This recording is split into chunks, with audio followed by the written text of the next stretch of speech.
Following on from the past 3 podcasts I've done, I just wanted to get back to the point I was making about the Israelites. And maybe it came across slightly confusing, but I just want to anyway clear it up just for that purpose. Because it is, as I said, it is a kind of a confusing I can empathize with that. Yeah, because there's been different names given to the same people, and as I said, as we've already discussed, the timelines are changed, so it does make it very difficult. But just one thing I wanted to clear up was the Israelites, the people known as the Israelites, did not become the Israelites until Jacob. So do you remember we spoke about how Abraham and Sarah went into Egypt? Mm-hmm. So when Abraham and Sarah went into Egypt, they would not have been known as Israelites. Mm-hmm. They would have been known as Hebrew, or as they were known in ancient Egypt as the Aparu. Okay. Or the Iparu. So remember I said they were Bedouin tribes. So Bedouin tribes don't have any particular, they're travelers really, you know. So before Jacob, they would have been known as the Hebrew, the Aparu, or the Iparu in ancient Egypt, yeah. Like Hipperu or Hipperu? Hebrew. Hebrew. Or Okay. Aparu. Aparu, that's what you're saying. A-P-I-R-U. They wouldn't have been known as Hebrew in ancient Egypt now. They would have been known as Aparu, but that's where Hebrew comes from. So just to clarify, Abraham and Sarah originally going into Egypt would have been the Aparu or the Hebrew. Yeah? Mm-hmm. It's only when it comes to Jacob. Now remember we said Sarah had a child with Thutmose III, That's King right. David. And that child produced Isaac. And Isaac was the father of Jacob. So when it comes to Jacob, I also said Abraham was the father of the Israelites. Well, effectively he would be the grandfather. Yeah. Yeah, not the father, the grandfather. Because he would have been the grandfather of Jacob. Yeah. So there was Abraham, Isaac, Jacob. And when I say he was the grandfather, I mean in the conventional story. I've already explained that Isaac was the child of Thutmose III, Right. King David. So when it comes to Jacob, I explained yesterday the story of how Jacob laid his head on a stone and he had a dream. So I would say that the big significance of the Israelites is that they get their name from Jacob, who became known as Israel. But he became known as Israel after he climbed the 7-rung ladder to heaven and encountered God, as we said, wrestled with God, came back down the ladder, and God told him, from now on you'll be known as Israel. So it's from Jacob, who becomes Israel. From that point on, his sons become known as the 12 tribes of Israel. There you go. So before Jacob, they would have been the Aparu or the Hebrew. After Jacob, they became known as the 12 tribes of Israel. Israelites. Because, I'll say it another way, the 12 sons of Israel, or the 12 sons of Jacob. Yeah. And of course, those 12 sons had sons and daughters who had sons and daughters, so they became tribes. Right. You know? Of course, yeah. I mean, even in present-day Egypt, big families, all families are referred to as tribes. Wow. Even today in Egypt. There you go. And they're known by their names, you know what I mean? They follow through the tribes, their lineage by their names. So the Israelites and their whole existence in a way, because they're named after Jacob, who becomes Israel, is based on somebody who has had an encounter with God. And that encounter, it's implied in the story, if you listen to what happened. He goes up the ladder, the 7-rung ladder, so we could say the 7-rung ladder, are the 7 chakras. Yeah. Meets with God, wrestles with God, and then comes back down the ladder, and his name is changed. So You could say that is the story of somebody dying and being reborn again in the same body. Yes, we were discussing that about Yeah. how it's the process of ascension. And I know I've Mystery referred initiates were to meant death do. a few times, in the past few podcasts, while at the same time saying there is no death. So it sounds a bit paradoxical. But what I'm trying to say is, in the 3D, there's the illusion of death. Because when somebody dies, the body dies. The body ceases to be animated. Mm-hmm. Something leaves the body on death. And so, therefore, we perceive that as the end of that person's life. Because the body has ceased to be moving around and to be talking. And so, in a 3D consciousness, we see that as death. But what we don't see is what happens to the animating principle, the consciousness, when it leaves the body. We just see the body after the consciousness is left. We don't see the consciousness leaving. We don't see what happens to it. Mm-hmm. So in our 3D consciousness, we call that death. So when I'm talking about death, and when I maybe did mention it in the past few podcasts, while at the same time saying there's no death, that's what I mean. I mean, in 3D consciousness, what we would refer to as death is when the body ceases to exist. But that's not death, because there is no death. Consciousness is eternal. Mm-hmm. And that's what all this information is about. Yeah. So, I just wanted to clear, because I thought maybe it's confusing enough, really, isn't it, without making it a bit more confusing. Yeah. I just thought maybe I didn't make that clear enough, And was there the thing as well you're saying about Akhenaten that you wanted to bring up as well about you called somebody like the daughter of Akhenaten? Or... Oh, I did, right. Yeah, Yeah. sorry. In one of the podcasts, I actually said Akhenaten was the daughter of Amenhotep. Yeah. It was just a slip of the tongue. It was a stupid thing to say. I meant to say son. Yeah. I just, in case I confused anybody, I meant to say the son of Amenhotep, not the daughter. Mm-hmm. But sometimes I don't notice myself saying things like that, Mm-hmm. Well, you're on the roll. Well, that's it, yeah. And Antoinette gets on the roll quite a lot. That's it. I have to listen to what I'm saying. No, keep going. So, we were talking about Tutankhamun as well in relation to all of this. And one of the things I also wanted to talk about, which I it's a continuation really on from probably the last one. Mm-hmm. More so because I was talking more so about Tutankhamun in that one. Yeah. Yes, the Irish-Egyptian lineage. Yeah, exactly. So, and I had been talking as well about how Tutankhamun was the Redeemer Messiah, and the character that Jesus was based on in the Bible.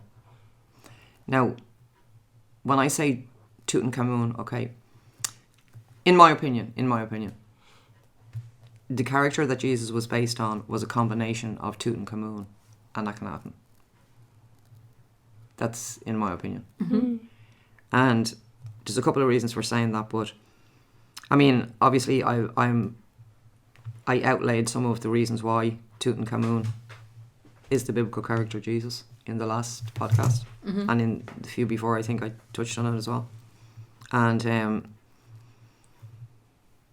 I was also talking about Akhenaten, and Akhenaten was the one who said, "I am the light of the world." Yeah. There's lots of things that Akhenaten, he said, "I'm the son of God. I am the light of the world." Sayings that Akhenaten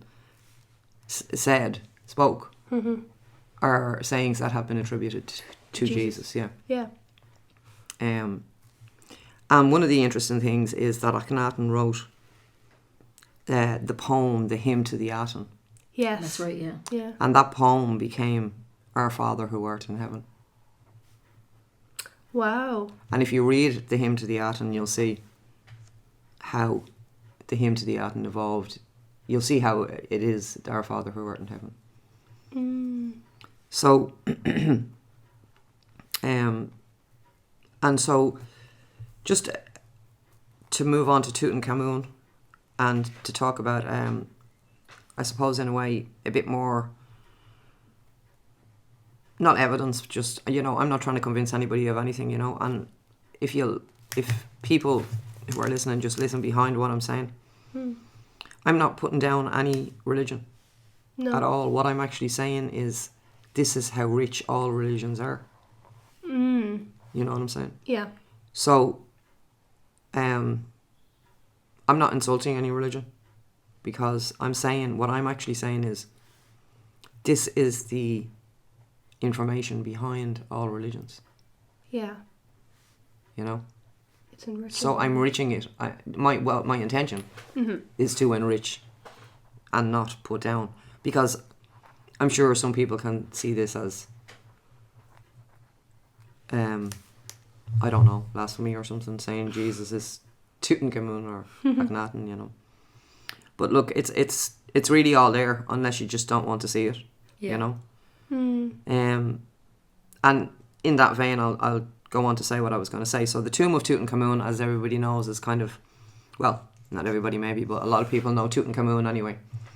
And they know the tomb and the opening of the tomb by Howard Carter and Lord Carnarvon, and that in itself is another whole podcast. It wasn't actually Howard Carter who discovered the tomb at all. It was a young boy. Yes. Do you remember we saw the picture of the boy in we the... went to his great-great-grandson's... That was in... what's the name of that restaurant? It's in Luxor. Habu? On the West Bank. No, it's... Oh, sorry. Oh, I have... Oh, it doesn't matter. Let's not get... Anyway. I have it. It was... There was... It was a young boy, actually, who discovered Tutankhamun's tomb that was helping in the dig. He was one of the sons of one of the people working. And there's a picture of him in a restaurant on the West Bank, and I just can't think of the name of it. We were there on the last journey, so I was just trying to think of the name. But anyway, back to Tutankhamun's tomb. So Tutankhamun's tomb is in the Valley of the Kings, and it's one of the smallest tombs, if probably not the smallest tomb in the valley. Oh no, it's very small. And you know, when you go to the Cairo Museum, the old Cairo Museum is what I'm talking about anyway, before, you know, I think his stuff is still in the old Cairo Museum anyway. But when you go to the Cairo Museum and you see the Tutankhamun display, and then if you go to Luxor and you go inside the tomb of Tutankhamun, you'll just understand what I mean when I say there's no way all of that stuff could have been inside that tomb. There's no way, because where the actual shrines and sarcophagi of Tutankhamun was, if you look at the images of when the tomb was discovered, the sarcophagi were the last shrine in which all the sarcophagus were inside, and there was 9 of them. Yeah. They literally reached the ceiling of the tomb. Howard Carter was sitting, like, his head touching the ceiling. There's pictures of him, you know.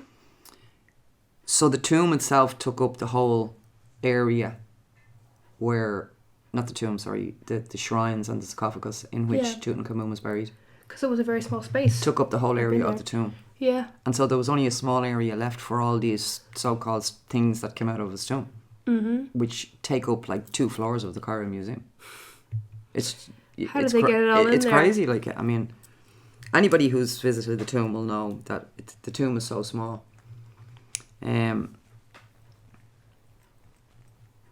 So I was just going to... the water boy's name was Hussein Abdel Rasool. Oh, that was the boy who...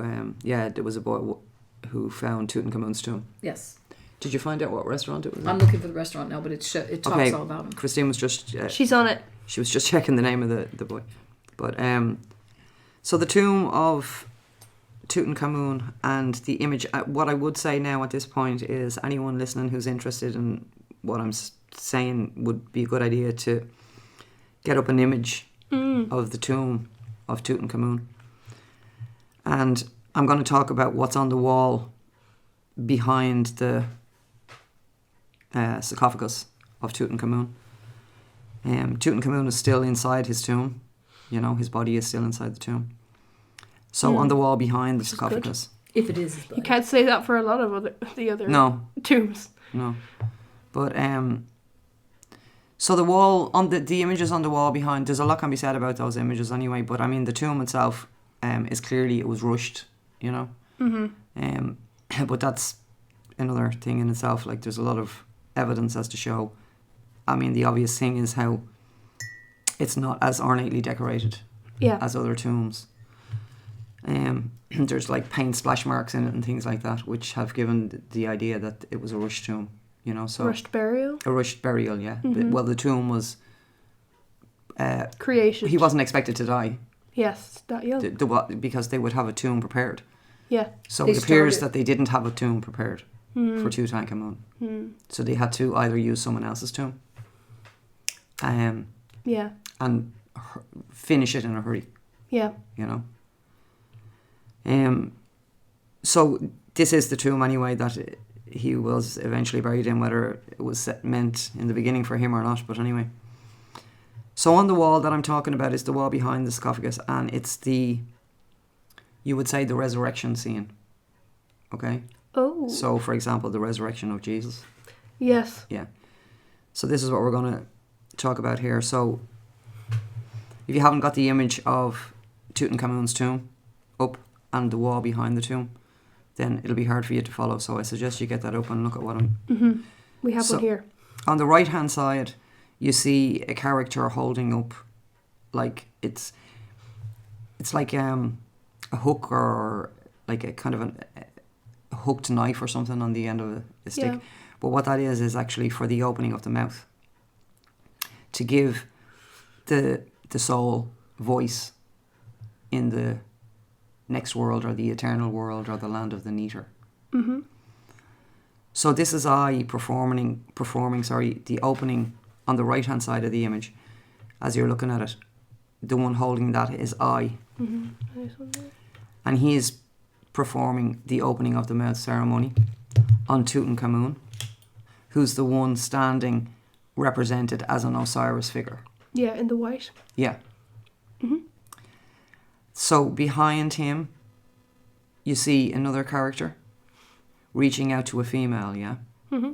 So this other one on the right is Tutankhamun, and the one on the left in the middle is Nut. Nut represents heaven. So here's Tutankhamun touching heaven, reaching out to heaven. They're touching each other. Yeah? Yeah. And on the furthest left, you see three figures together. So here you have the risen Osiris. Yeah? In the green. The father. Is it? Yeah. Yeah. Yeah. He's green, yeah. The one in the middle is Horus, the son. Mm-hmm. And the one on the furthest right is Tutankhamun, the eternal Holy Spirit. And this triple... It's the 3-in-1. Yeah, there's three images of depictions of three aspects. Right. That's where the Trinity, the 3-in-1, the Father, Son, and Holy Spirit. Yeah. Yeah. No, that's it.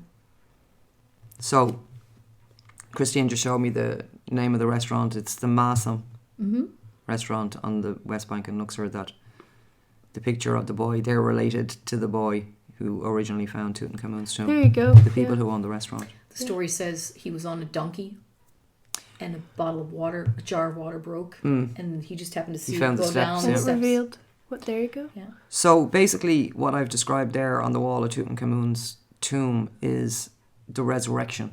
Yeah. Yes. Of Jesus. The 3-in-1. Yeah. Mm-hmm. So, the whole of, as I mentioned, Catholicism, if you like, Christianity, comes from all of this ancient information that I'm talking about. And from these particular characters of the 18th dynasty that I said the Bible Yes. Was based on. So, the idea of the whole funerary rituals and rites and the embalming of the body and all that kind of thing was, as I said, so that the soul or the eternal spirit could reanimate the body and become an ascended, because you had to come back into the same body. Yeah. Death is about leaving the body and not coming back. Reincarnation is a different thing to ascension. Reincarnation is when you die and you're born in another body, different life, different time, different... And your memory is wiped. And your memory is wiped. Ascension is when you go through what we call the death process, retain the memory all the way through. So when the consciousness leaves the body, the consciousness doesn't lose any continuity. It realizes that it's left a body.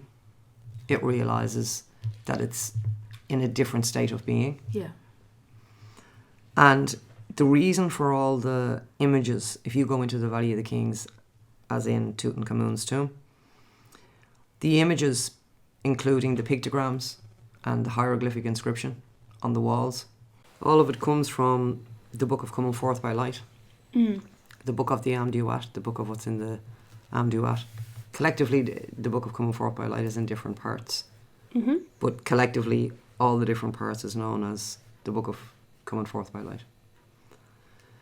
And as I mentioned already, that is the instructions on what the consciousness, soul, spirit has to do after it leaves the body. Yeah, for the ascension process. Because, yes, exactly, because if it, okay, as I mentioned, the whole reason for the mystery schools was to know how to die while alive, to learn this information while you're alive. Well, there's no point in trying to learn it after you're dead. Do you know what I mean? The idea is to learn it while you're alive, so that when your consciousness does leave the body, you know what to do. You're not afraid. You're not lost. You're not confused. You know exactly what to do.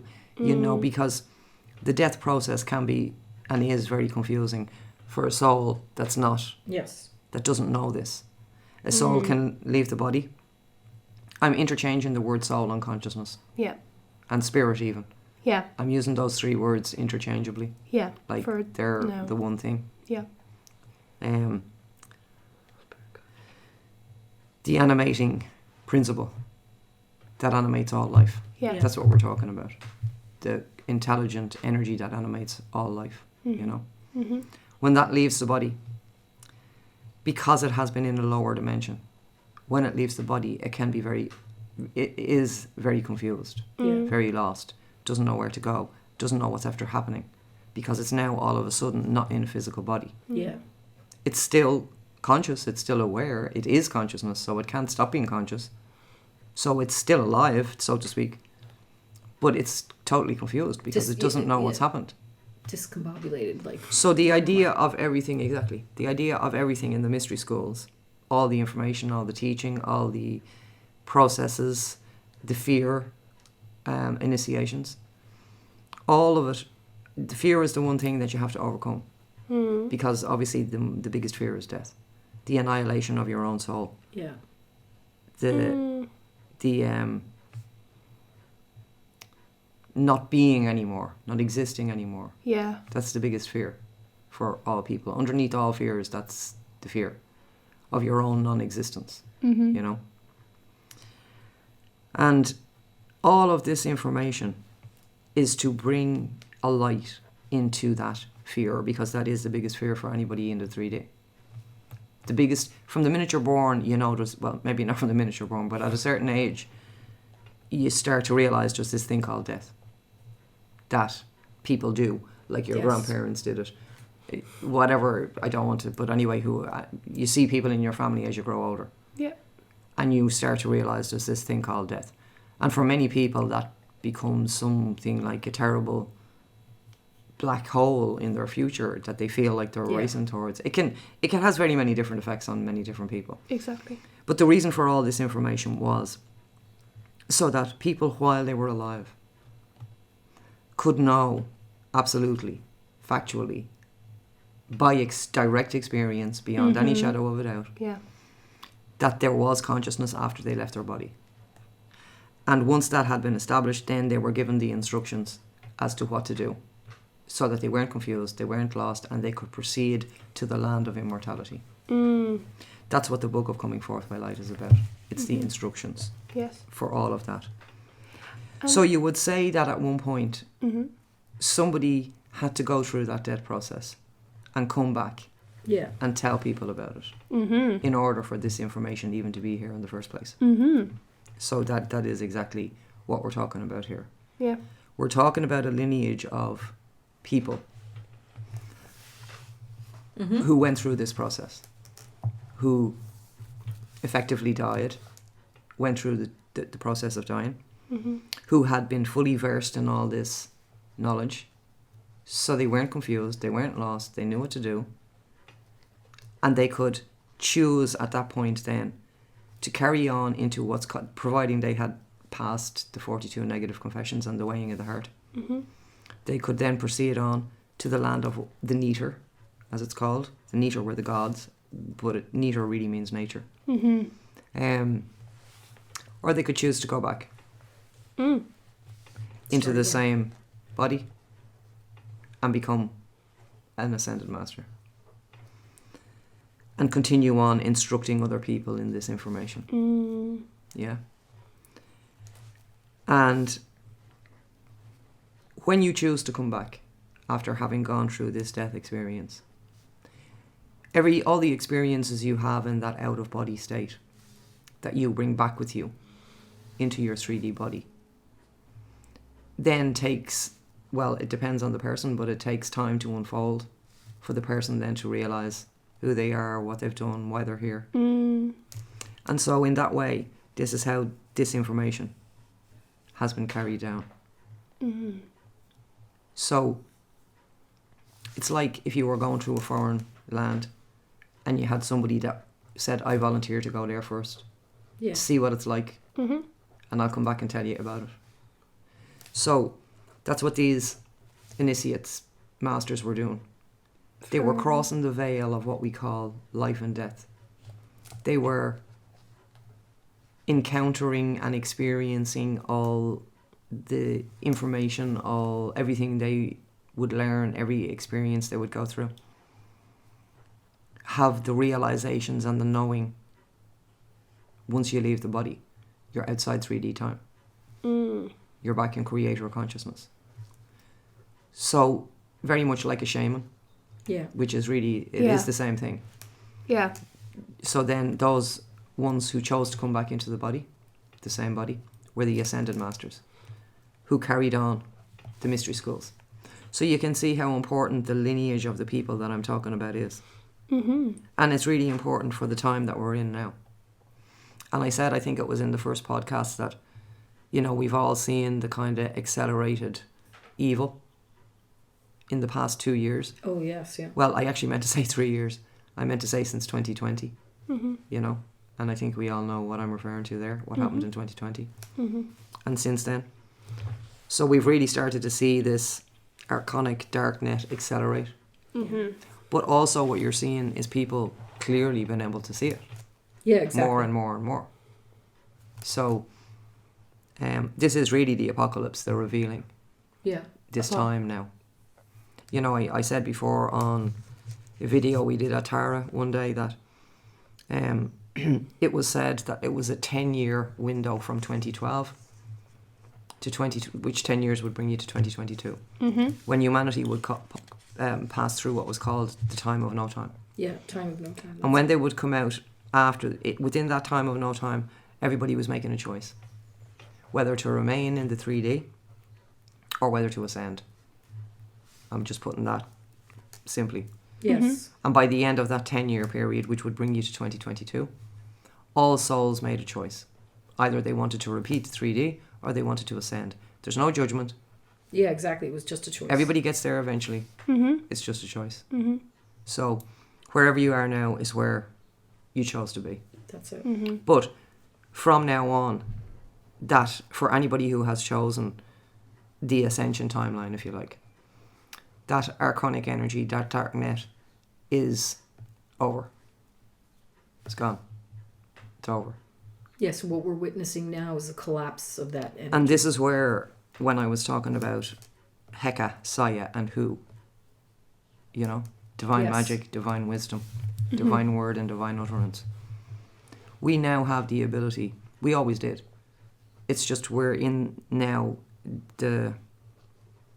anyone who chose the ascension timeline, or the ascension, I'll just say timeline, now have the ability to manifest using Heka, Saya, and Hu. So remember, Hu is a vibration, a frequency. And your vibration and your frequency is expressed through your voice. So, we were made in the image of God, isn't this what we're told? In the beginning was the Word, as we mentioned. God said, "Let there be light." I know I'm skipping. I'm not quoting exactly. And also it was said that God made man and women in its own image. Yeah. So that's a fractal. That's a fractal. And so here we are at geometry, yeah. So the fractal is a holographic, I won't say representation, but a fractal is a hologram of the whole. In other words, a fractal is everything, has everything, as the whole does. It's just on a smaller scale. Yeah. So this is what Akhenaten, Tutankhamun, this lineage, the mystery schools, this is the wisdom they were upholding. This is the knowledge they were upholding. Is that, as I mentioned, because the people had, their consciousness had kind of fallen to the degree that they needed to be able to touch the God or tangibly feel it. But Akhenaten was trying to communicate to the people, and he did successfully communicate to a lot of people, and he successfully brought a lot of people through ascension. Women, right? A lot of women, yeah. But what he was communicating was that, in the sense that we were made in God's image, which is expressed in the Bible, it's just been distorted. Meaning that we are a fractal, which means that we have all the skills, abilities, attributes, everything that the Creator possesses. Yeah. We are the Creator. If you actually apply any thinking to it, you'll realise that you can't be anything other than the Creator. If the Creator created everything, how can you be outside that? You are part of it. It's like a playwright who writes a play. So the characters in the play take on a life of their own. But the characters in the play come from the mind of the playwright. Yes. As much as they may take on a life of their own. They still were born immaculately conceived in the mind of the playwright. Yeah. So that's how this reality comes into being. That's how the Creator created. All the world's a stage. Oh. In Luxor Temple itself is built in the image of a person lying on the ground. Yes.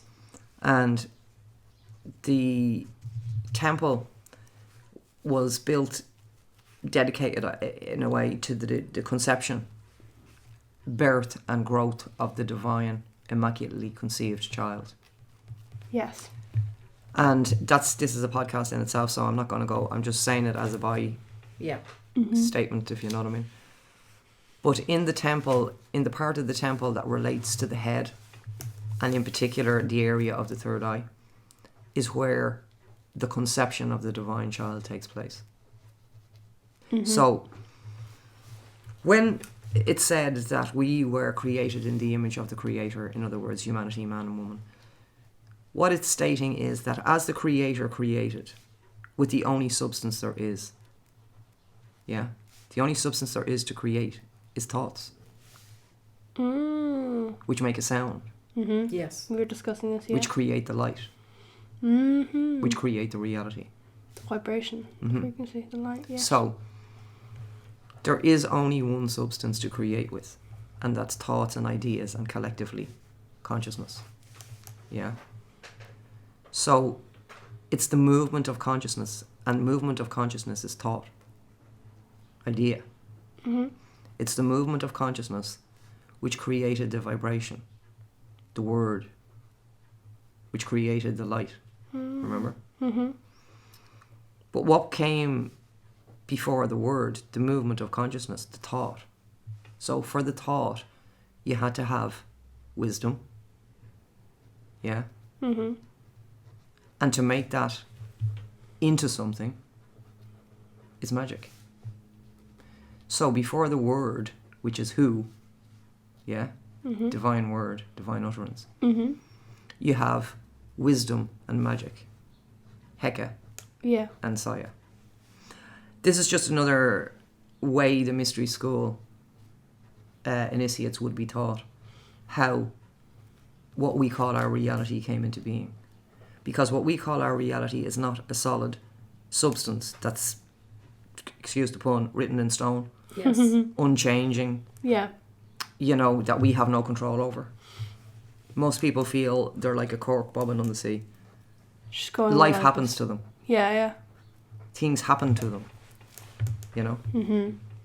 No, you're the creator of it all. You're the creator of it all. Even though you don't know it. I mean, who keeps your heart beating? Who makes you blink like so many times every second? All your unconscious biorhythms. Who keeps your liver function and your kidney function and your lymphatic system and your blood system and your digestive system and your skeleton system? Mm-hmm. Who keeps all that going? You do. Mm-hmm.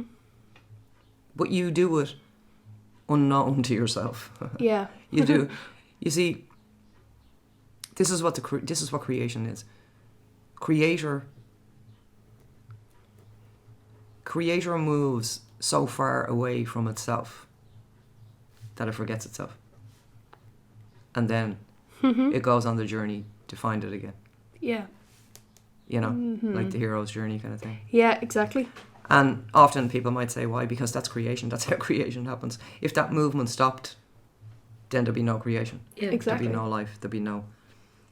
So it's all this information that, to put it all kind of, I suppose, into one streamlined sentence, it would be the mystery schools were there so that the knowledge that this life is not all there is always was ever present for those who sought that information. Mm-hmm.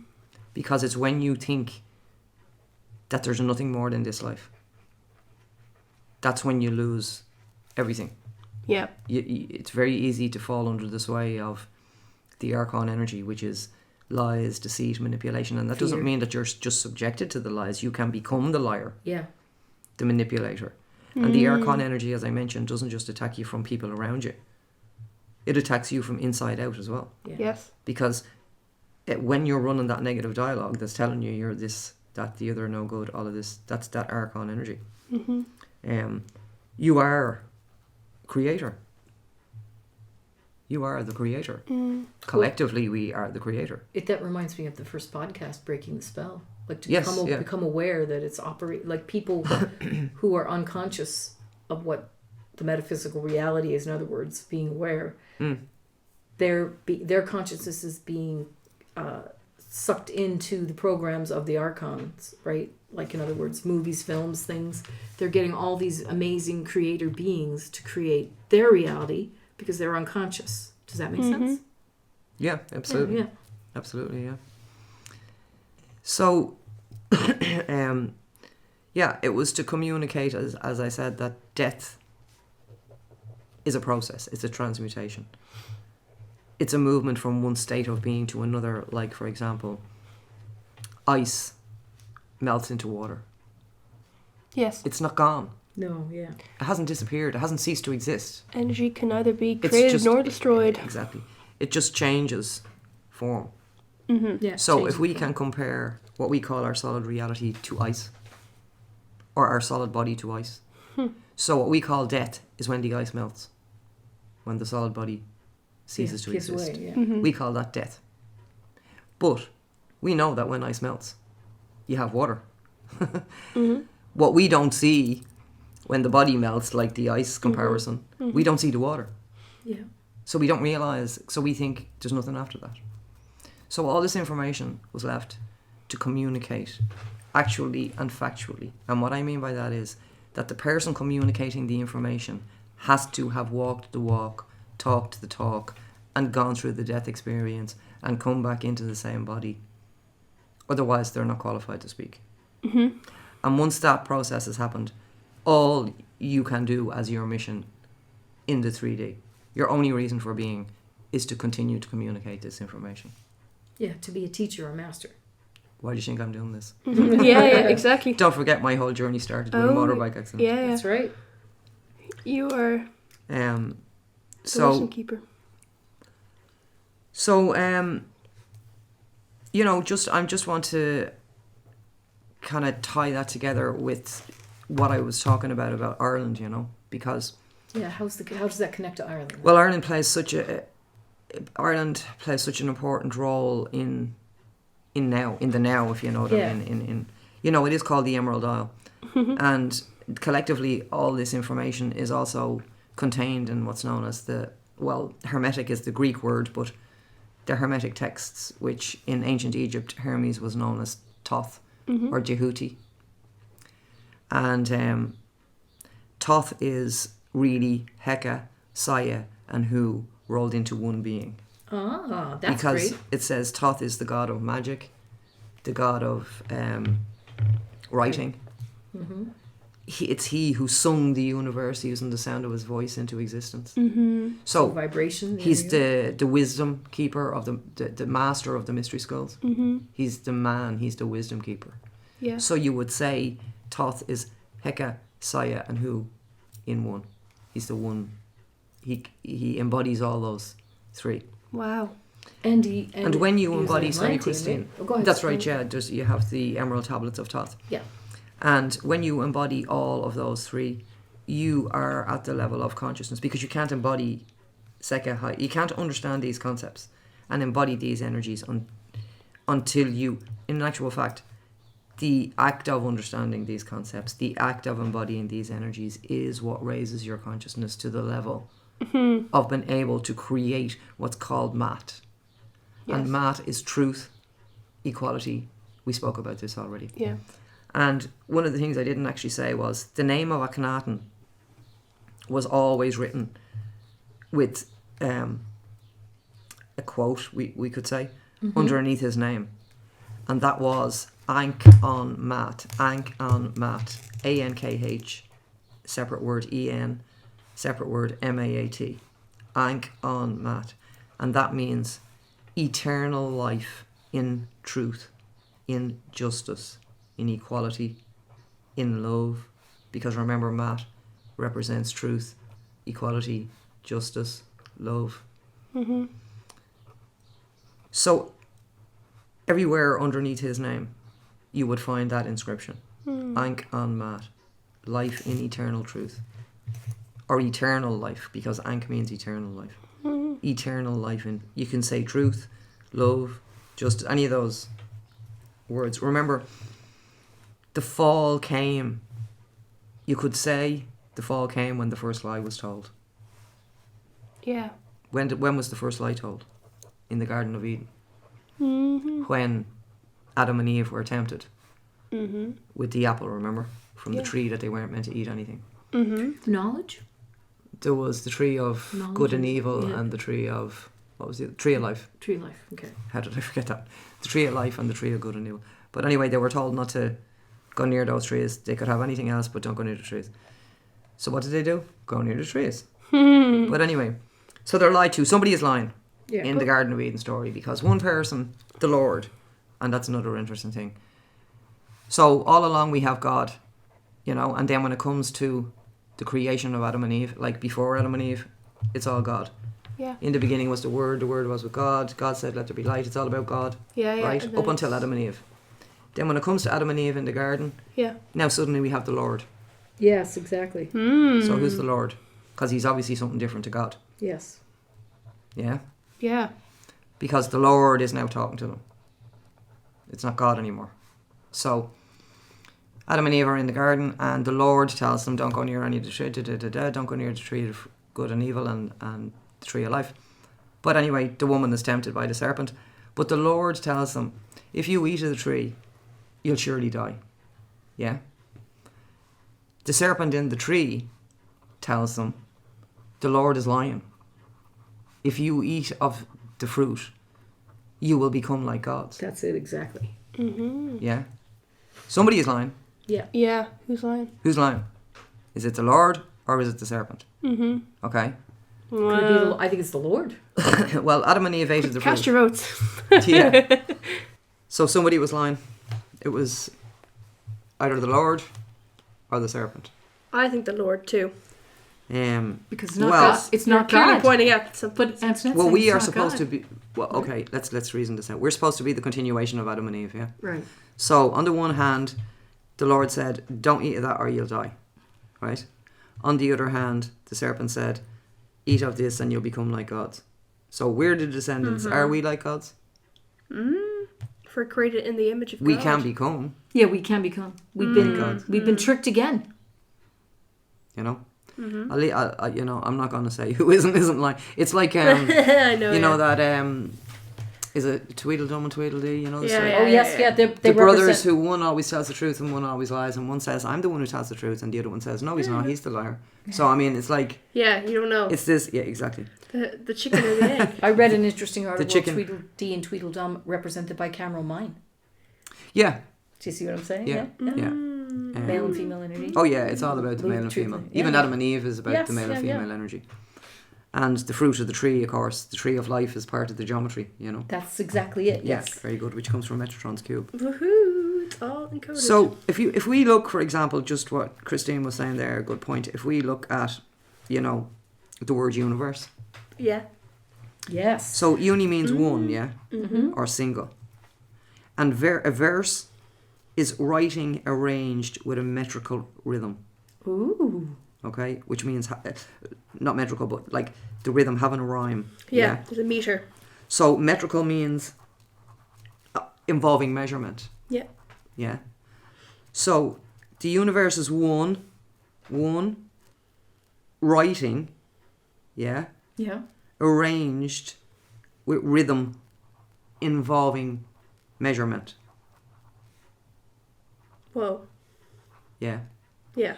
Now metrical comes from meter, Yeah. which meter. comes from Metatron. Ah, Metatron. Yay.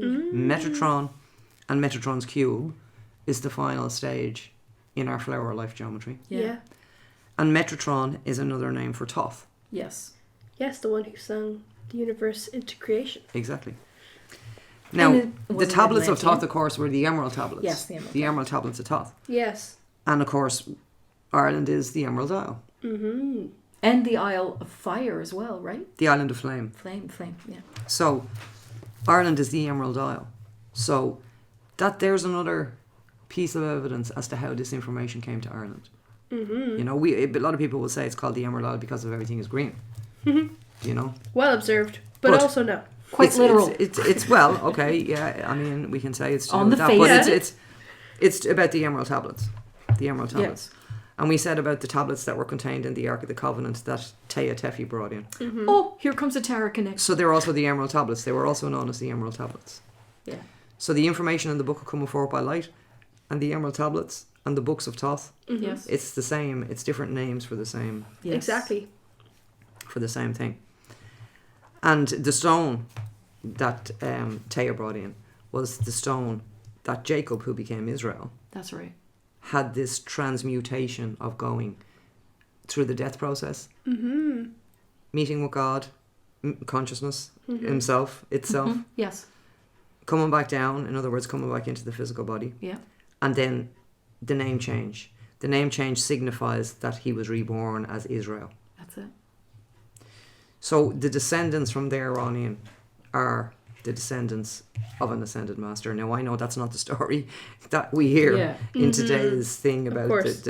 but you know, a lot of people think in terms of Jews, you know, that's one. The tribe of Judah was one son of Jacob, one tribe. Okay. So the Jews are Israelites, yeah, Yeah. but not all Israelites are Jews. That's right. Yeah. All Jews are Israelites, but not all Israelites are Jews. Yes, that makes sense. Yeah.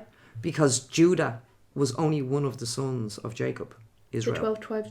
Yeah. Tribes. Yeah. Tribes. Yeah. So Judah is an Israelite because he's the son of Jacob, Israel. Yes. Yeah. But so is Joseph. I was just saying, what are the other sons? And we say Joseph, I mentioned his name as Yoya. That's right. But if I say his full name, you'll know his name was actually in Egypt, Yoyasef. yeah, so that's there's where where Joseph- the Joseph comes Even from. more. So he was another son of, so he was also an Israelite, as we Yeah. said. So there's the tribe of Dan, That's right. That comes to Ireland, which right? of course is the Tuatha De Dan. Yeah. And Tua in Gaelic means land. That's right. So you could say Land of Dan. Land of Dan. Ireland, the two of they Dan. Or Dannon, the two of they Dan. Yeah. And also the river, the So- Danube. I can't remember the Right. 12 names. Yeah, on all the rivers. Yeah. I can't remember all of the 12 names. There's Ephraim, Naphtali, Joseph, Judah, Dan. Dan, that's 5. I can't remember. No, you just said another one before. Did I? I don't remember all 12. Maybe you might want to look at them there. I'll look them up. But I shall look them up. so anyway, remember I mentioned earlier that before Jacob, they weren't known as Israelites. It's only from Jacob because his name was changed. Yeah. So before that, they were known as Aparu or Hebrew. Yeah. That's right. So if you look at the name for Ireland, because Ireland has had many different names: Bamba, Era, Fodla, Yeah. Hibernia, and Scota. And Scota. So Ireland was also known as Scota, but Ireland was known as Scota Mór, and in Gaelic, Mór means big. Yeah. So that would imply that there was a small Scota, Yeah. and there is. So Scota Beag was still today what it's called Scota Land. Yeah. Scota Beag was small Scota, which today is Scota Land, Scotland. Yes. And that's one thing I didn't mention actually when I was saying about the Irish and that. I did say that the Atlantean civilization was a worldwide civilization centred at Ireland and particularly at Tara. But also, I wanted to say that the Irish, the English, the Welsh, the Scottish were all the same people. So I should have mentioned that.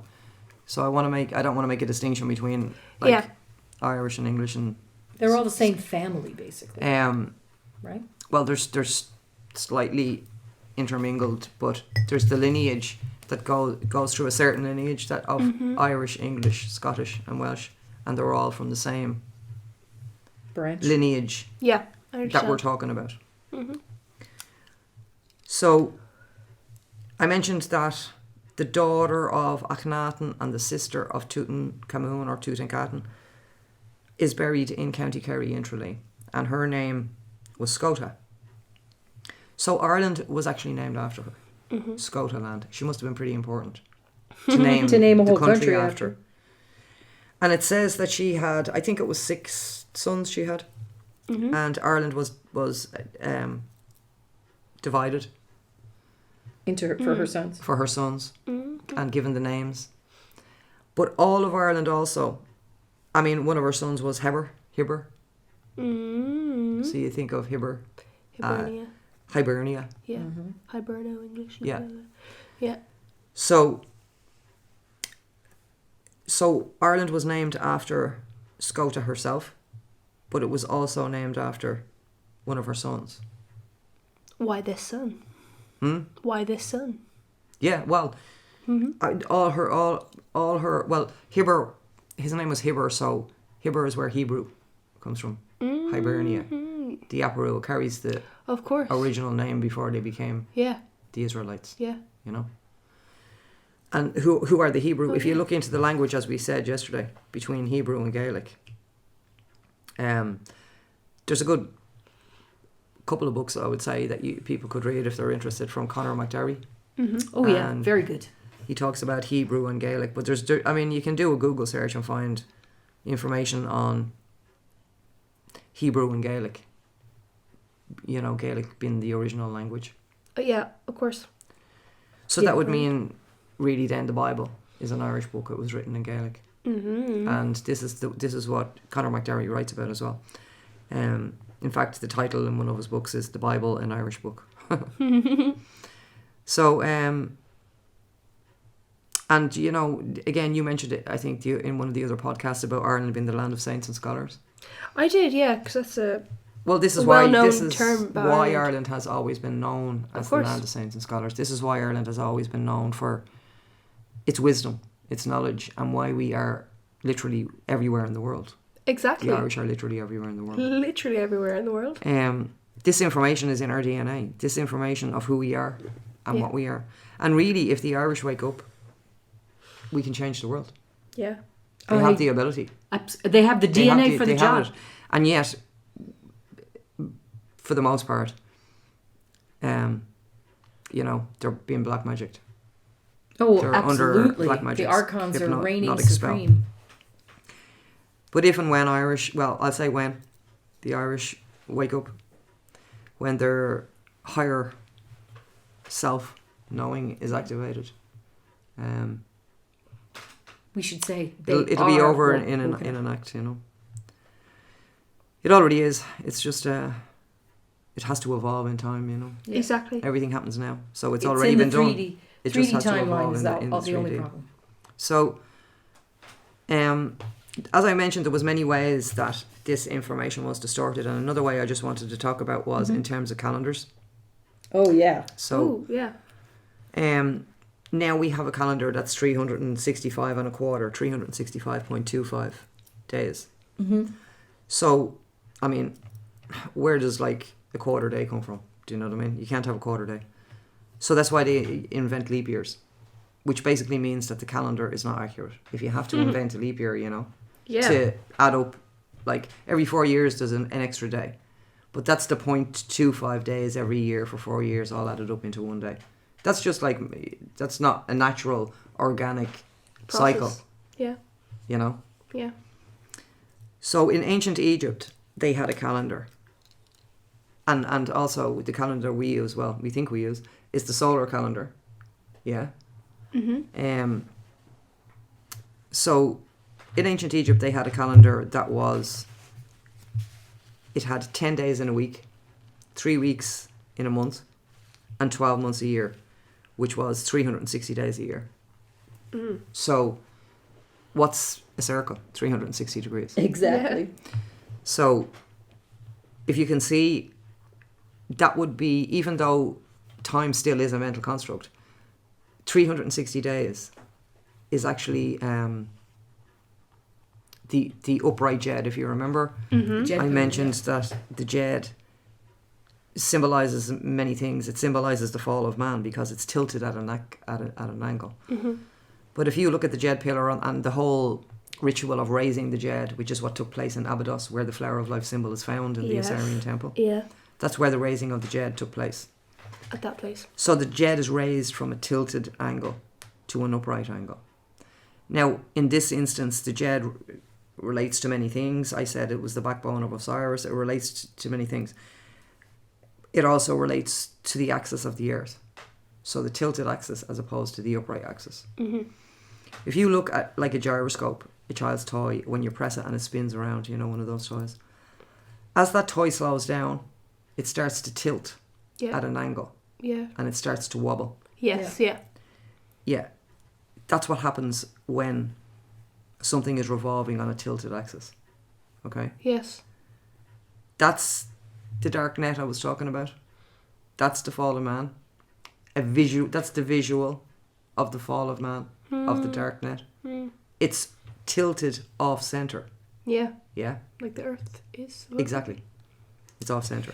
And Now, if you think of the axis of the earth as the jed pillar, and think of raising the jed, so what you're doing is you're pulling that axis back up into an upright position.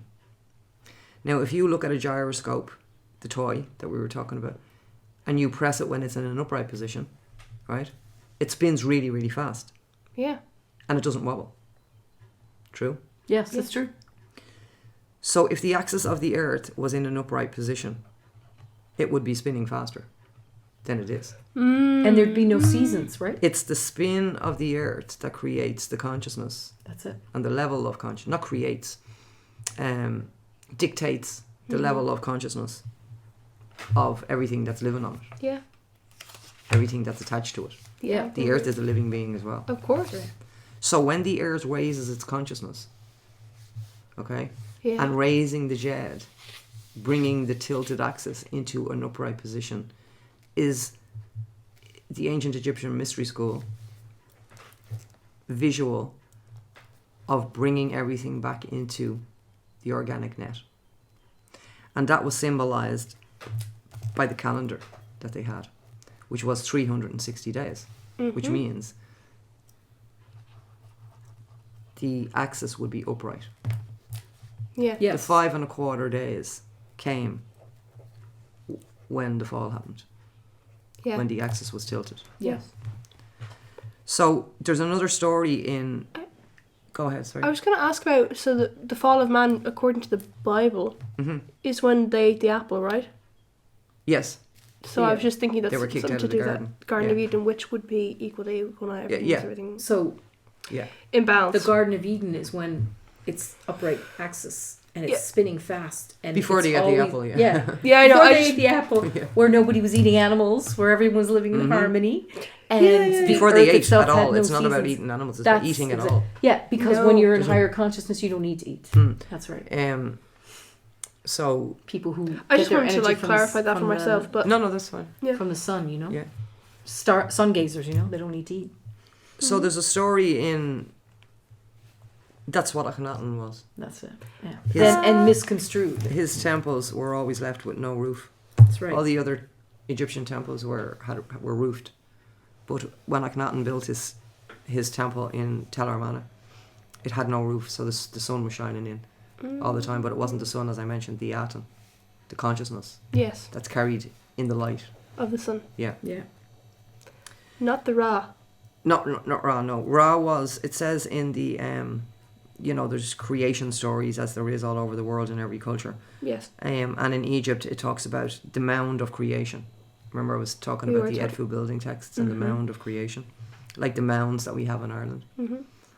And so, in the creation text, it says that Ra came forth from the mound.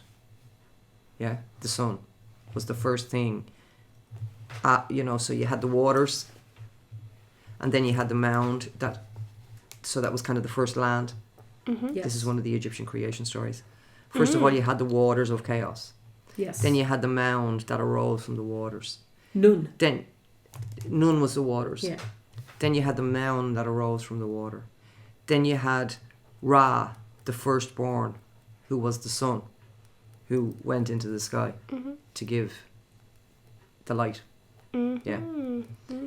Now, if you think of how all the mounds are aligned to the light of the sun. Newgrange. So in the creation Yes. story, right, if the sun was born from the mound, then the reason for the alignment of the mounds to the sun is effectively so that the sun is going back into the womb, the mound, from which it was birthed. Yes. Wow. And it's Wow. so basically it's a season or a cycle. I said that course. word. It's a cycle of conception by light. Well, yes, and it Exactly. says, I know I was talking about the Messiah yesterday as being relating to Yeah, the podcast, yeah. crocodiles, yeah. Yes, that's right. And two crocodiles being Messiah, which becomes the word Messiah. Right. But also the concept of the Messiah also comes from the word mess, which is to do with birth and rebirth. But it's not just any kind of birth and rebirth. It's the Messiah was the one who was the ever coming manifester. He was the one that was ever manifesting anew in time, which is interesting. You know, that it's in time. So that a cycle is what they're talking about. yeah, the Messiah ship, in other words, the descent of the Messiah from one to the other was cyclical, what you were just saying about, Exactly. Yeah. Wow. and followed the cycles of time. So, Ra and Repa, which is the counterpart, were the representations of the manifestation as personifications of the soul or Messiah Interesting. in time, if you know what I mean. In the two aspects of the Father and the Son, Osiris and Horus. Whoa. Does that make- Whoa. Does any of that? It does. No, it does. It's just there's a lot Horus is the sun. complexity He's to it. So He's the SON and the SUN. Oh no, that makes sense.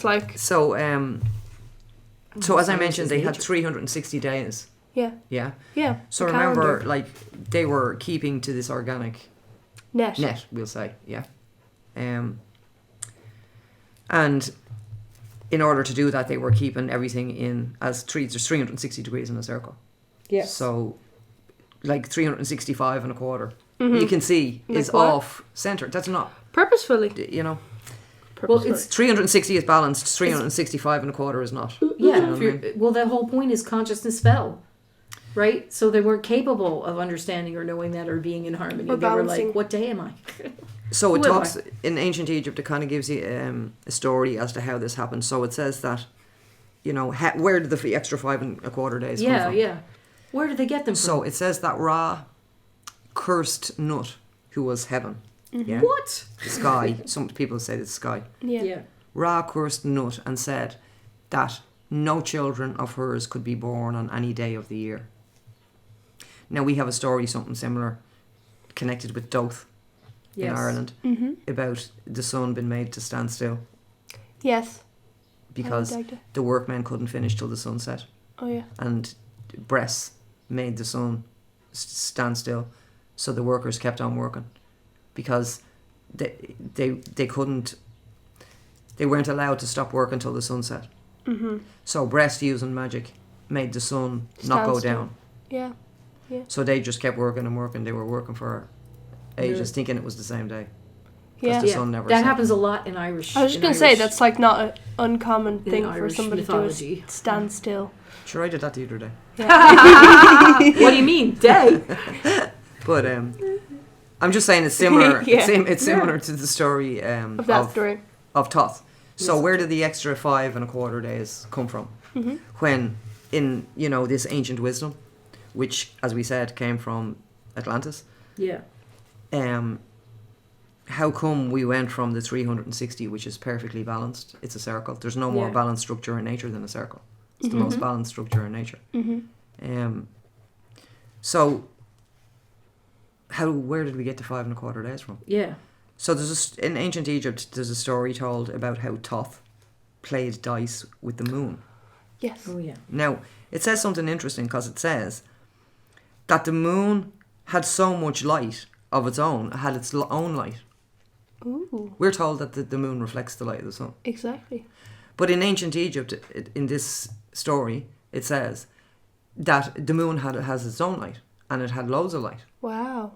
And Thoth played dice with the moon. Don't forget, Ra had cursed Nut and Yeah. told her, none of your children can ever be born on any day of the year, which meant she couldn't have children.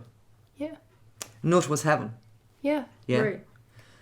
Or the sky, if you like. And so Thoth playing dice with the moon and using his magic and continuing to win game after game after game eventually won enough light from the moon to make the 5 and a quarter days out of the light. So he made 5 and a quarter days from the light that he won from the moon. Wow. And he stuck it on the end of the year Calendar. to make 5 and a quarter days. Yeah. And he kept it separate from the rest of the days. And he put it on the end of the year, just before the new year. Winter solstice. So that, no, the new year in ancient Egypt, Oh, which sorry. would be the Heliacal rising of Sirius. Yeah. So August. Oh. That's okay. important that it's connected with Sirius. Of course, because it's not Egypt. So the 5 and a quarter days then allowed Nut to have Osiris, Horus, Isis, Nephthys, and Set, Yes. the children that and they were the Neter. Yeah, I'm with you. With Interesting. You. I don't know. Interesting. Wow. So Osiris. also Horus, in and ancient Set. Egypt, like for example, as I said, our calendar is a solar calendar, yeah? Yeah. So in ancient Egypt, this 300, I said, you said the new year, like the solstice, I said it was the Heliacal rising of Sirius. Yes, because it wasn't our calendar. So if you look at the Heliacal rising of Sirius, the Heliacal rising of Sirius happens every 365.25 days. Ha ha ha ha ha ha. Sound familiar? Yeah. So, in ancient Egypt, what they did was they run 3 calendars together. Wow. Yeah, we Yeah. have a solar calendar. All of the Islamic world has a lunar calendar. Yeah. Yeah, Yes. and the year in the Islamic world is not 2023. It's completely different. Yeah. You know what I mean? So in ancient Egypt, they had, and they ran these concurrently. They had a solar calendar, a lunar calendar, and what's called a Sothic calendar. And the Sothic calendar is based on the revolution of Sirius A around Sirius B. Now, that doesn't sound too much like when you say it, but how do they know? Yeah, exactly. Exactly. Sirius B is a neutron star. A neutron star is so small and so tiny, and Sirius A is so big Yeah, and so huge. bright that Sirius B can't be seen at all. And the only reason they even knew it was there was because it could be detected with radio telescope. In other words, they could hear. Yeah. But yeah, in ancient Egypt, They knew that there was. they knew that about the revolution of Sirius A. Sirius A Sirius around B. Sirius B. No, Sirius A revolves around Sirius B, Wow. around the smaller one. The Dogon tribe, I'm not going to get into this because this is going really off in a different... Well, it's not a different direction at all. It's the same topic. Okay. Well, it's literally deeper is going. The Dogon tribe Yes. Yes. Yes. in Timbuktu, Mm-hmm. Mali, Mm-hmm. they have incredible information about Sirius A, Sirius B, Sirius C. And they migrated from Egypt. They would have been Egyptians, like, that migrated out of Egypt. That's Yes. how they have all this information. Exactly. And Sirius was an extremely important star. Remember I told you that the Shemshu-Hor were the followers Yes. of Horus. And, you know, a lot of people will say Horus was the sun. Yeah. Mm-hmm. Well, the thing is, every star you see in the sky is a sun. Yes. That's right, a star is a sun. A star is a sun. A sun is a star. Usually when you say a sun, they mean planets revolve around it, whereas a star, No, maybe no. they don't. But a star is a sun. It's the same thing. Mm-hmm. So what sun are they talking about when they say Hor? Are they talking about our local sun? Or are they talking about Sirius? But for example, in ancient Egypt, they had the three calendars which ran together. They ran concurrently. So they had a lunar calendar, a solar calendar, and a Sothic calendar. And that was based on, as I mentioned, the revolution of Sirius A and Sirius B and the heliacal rising. And the heliacal means the star Sirius rose with the sun. I'll explain Yes. that in a minute, okay? Mm-hmm. Because it disappeared from the horizon line for a certain amount of time. So in that way, the three calendars running concurrently, like the calendar we use today, yeah, has to be continuously recalibrated. That's why they have the quarter day in. Yeah. Because it's not accurate. Yeah. Yeah. It's off. Do Yes. you know what I mean? Yeah. So they have to keep adding an extra day every 4 years. That means recalibrating the calendar, otherwise it'll go wildly out of sync. Yeah. So they have to keep putting that extra leap year day in every 4 years to make up for the 0.25 days. Yeah. Yeah. Because you can't have 2.5, you can't have a quarter of a day. No. Do you know what I mean? So in other words, the calendar that we use now is inaccurate and it has to be constantly calibrated. Yeah. But if you look at the ancient Egyptian calendar, which was based on the 10-day week, 3 weeks a year, 12 months, 360 days, if you look at that, that was a calendars that ran, they observed solar calendar, lunar calendar, and Sirius calendar. And all three of those calendars, without them ever having to do anything, without them ever having to recalibrate or do anything, all of those three cycles, every 1,460 years, would all sync up and start a new cycle again together at exactly the same time. Wow. So they never had to recalibrate their calendar like we do. Who's primitive and who's civilized? Have Exactly. we evolved or devolved? Devolved. I don't know. We're recalibrating constantly. They knew that if they ran these three calendars together, They would never come. they never had be to out So it's sync. totally in harmony with Yeah, nature. that's the word to use. You Harmony. see, Yeah. all of their Nature. science was in harmony with nature, with the neater. Yeah. Exactly. All of our science is out of harmony, Yeah. is anti-life. Evil is live spelled backwards, isn't it? Yeah. You could even say it's love spelled backwards, evil, E-V-O-L. Yeah. Yes, very good, Antoinette. Yeah. So the heliacal rising of Sirius, right? I'll tell you how important it was to the ancient Egyptians. Karnak Temple and many other places in Egypt is built just to harness the light from Sirius, which shines down the accessway of Karnak Temple and into the inner sanctuary. That's right. I've seen For that. a couple of minutes every year. It's It red light. illuminates the inner sanctuary a couple of minutes every Where year. we So went, it must you have know, been with the cube. extremely important. It's the inner sanctuary in Karnak Temple. If you walk into Karnak Temple and you walk straight up the straight accessway, all the way up, you Yes. come to a small granite room and there's a big granite stone in the middle. Do you remember? Yes, I remember. Stargate. That's the inner sanctuary. It is a star. That room would be illuminated with the combined light from the sun and from Sirius on the heliacal rising. Yeah, it's and amazing. when is that?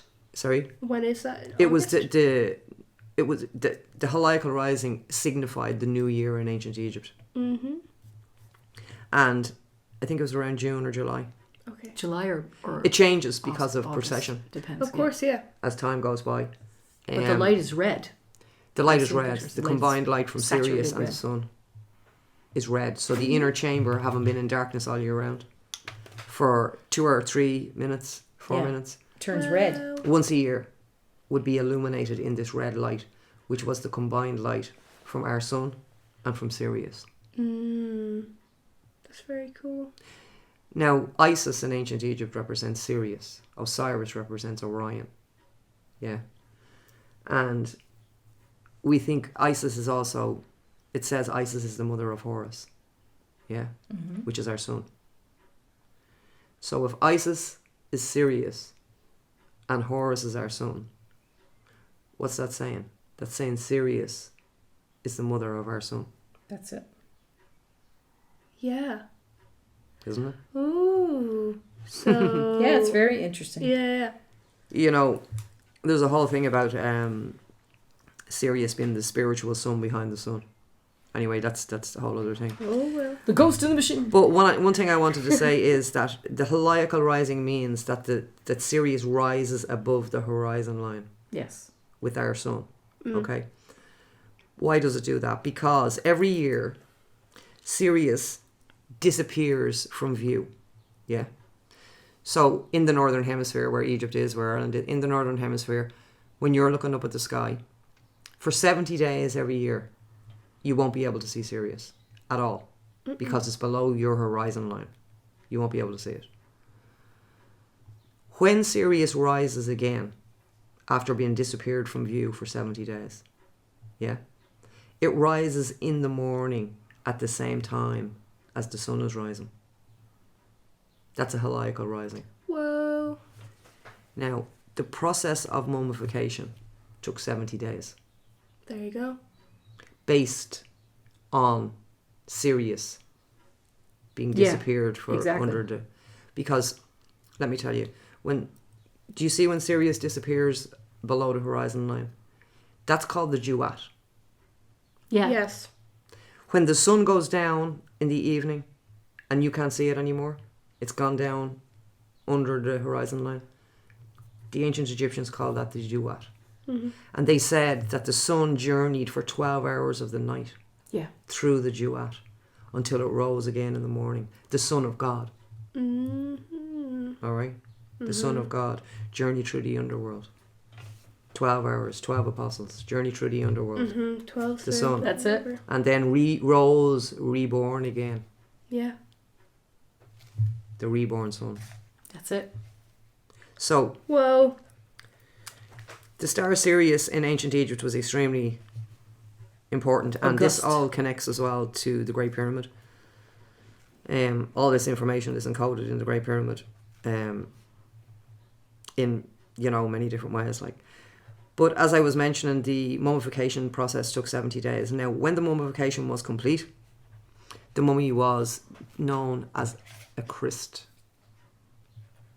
Oh. K-R-S-T. Christ. That's where the word Christ comes from. Yeah. What was mummified? So my name. Yes. Yeah. Christine. I'm a Christ. So, I'm a crystalline mummy. I mentioned as well that Tutankhamun had 9 Yes. sarcophagus and shrines. Yes. You know, Yeah. like Russian dolls, Yes. one inside the other. Yeah.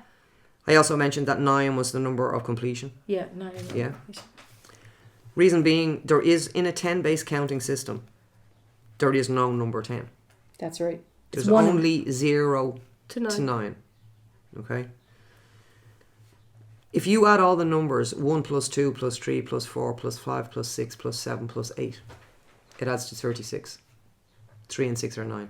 Oh my god. 9 is the number of completion. 9 is the number... What's 360? 3 and 6, 9. What's half a circle? 180 degrees. 1 and 8, 9. What's a 45 degree? 4 and 5, 9.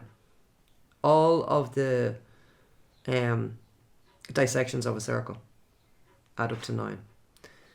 The two numbers 9 and 11, if you divide 9 into 100, it will give you 11, 11, 1, 1, 1, 1, 1, 1, 11, 11, 11, 11, 11. Wow. If you divide 11 into 100, it gives you 0, 9, 0, 9, 0, 9, 0, 9, 0. It's the only two numbers that does that.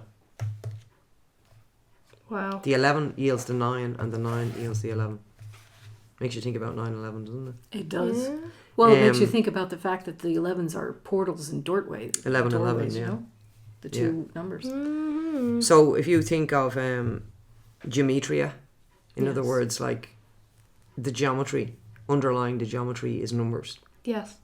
So if I said, like, if I mentioned a shape to you like a triangle, what would be the number that would come into your mind associated with a triangle? Oh, I'm not the person to ask. I'm not the 3. person to ask. Try. 3. Try. Oh, sorry. Yeah. As in I was Trinity. overthinking 1, it. 2, 3 angles. So if I I said was to thinking you, of angles from school. Like, oh no. if I said to you a square, now a square is flat. It's not a cube. A square. If I said to you a square, how 4. many? 4 exactly. 4. So 4. that's how geometry is related to number. True. Yeah. Yeah. All language and letters of language evolved from geometric shapes. So underneath that is numbers. Of And course. for example, the Bible was written with a number code underneath it. Okay. That's true. That's called geometria. Yeah. When each letter has a number, it represents a number. Wow. Encryption. So that means then that each word is actually a mathematical equation. Yes. What? Letters Yeah. as well. Each individual... Charlotte, each individual letter as well. Of course. I know. That's what she was just saying. Yeah. Okay. The penny is dropping slow. Yeah. So I think we'll wind it up for there, will we? Yeah. I think so. It's And, 1 2 2 2 2 2. 1, 2, 2, 2. Well, there you go. You I'm see. afraid the geometria Absolutely is wonderful. demanding it. So bringing it all home, bringing it all back to Ireland, you know. And Yeah, so what will we say about Ireland? return to Tara, the mystery Yay. schools. The Palladian Blue Mystery School. No, return to Tara, the mystery schools, and let's just bring back the ancient knowledge of what we've just been talking about. Awaken all the Irish, and Awaken, we are awake. let's come together, because we really are the descendants of these people, you know. We're the masters of the mysteries, you know. Remember who we are. That's it. Here. Okay, everybody. Oh, just the last thing I want to say. I know I did say it, but I want to say it again. I have a sacred geometry workshop in Ireland for the solstice weekend, which is June 2023. Just Not the email me. heliacal rising of Sirius. Actually, to be honest, it's more than a workshop, a Flower of Life workshop, or a geometry workshop. It's actually a mystery school weekend, Yes, it is. Yeah. Yeah. which includes the Flower of Life geometry. And so it would be all of the information and more that we're discussing here in the podcasts, And more. including the geometry. So it really is a mystery school weekend. And also, as well, they can ask you questions. Yeah, that's right. Yeah. You can be me. Yeah, or Charlotte, or me. And I'll just mention again the journey. So I'm running an equinox. I can't even say the word now. Equinox journey in September 23 to Egypt, a Path of the Mystery School Initiate journey. And again, if anyone's interested in either of those, just email me at info@floweroflight.com. But for now, sending lots of love and talk soon. Goodbye. Thanks for listening. Thanks for listening. Bye.